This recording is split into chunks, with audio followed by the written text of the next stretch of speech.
বন্ধুরা, এই বৃদ্ধ দাদু নামতে পারতেছে না লিফট দিয়ে, আর সবাই একে একে করে চলে যাচ্ছে, আর এই বৃদ্ধ দাদু তাকে কেউ নামাচ্ছে না। আসলে কি তার কারো মনে কি মায়ের মতো মোহাম্মদ কিছু নেই? সবাই কি এরকম হয়ে গেছে? দেখেন এই আঙ্কেলটা, এই ভাইয়াটা, তারপরেও সে নেমে পড়লো, এই দাদুটাকে নামালো না।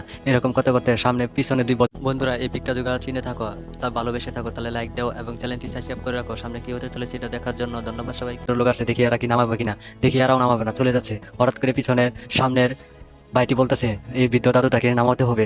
ভাই তুমি পিছনে ধরো, এই ইটা ধরো, লাঠিটা ধরো। আর এই ভাইটির মহৎ কাজের জন্য ভাই একটি তো লাইক হইতেই পারে, চ্যানেলটি সাবস্ক্রাইব করে দিবেন। আর এই ভাইটির ভালো কাজের জন্য একটি লাইক অবশ্যই দিতে হবে ভাই। এই একটি লাইক দিকে ভালো লাগে, এই একটি লাইক দিয়ে যাবেন। আর এই ভালো কাজের জন্য এই ভাইদেরকে অসংখ্য ধন্যবাদ। আর আমার ভিডিওটা ভালো লাগলে অবশ্যই লাইক দিবেন। আপনাদের এরকম ভিডিও দিতে জন্য আমরা প্রস্তুত থাকি, আপনাদের সাপোর্টে আমাদের চ্যানেলটি বড় হতে থাকে। ধন্যবাদ সবাই বন্ধুরা। বন্ধুরা, এই বৃদ্ধ দাদু নামতে পারতেছে না লিফট দিয়ে, আর সবাই একে একে করে চলে যাচ্ছে, আর এই বৃদ্ধ দাদু তাকে কেউ নামাচ্ছে না। আসলে কি তার কারো মনে কি মায়ের মতো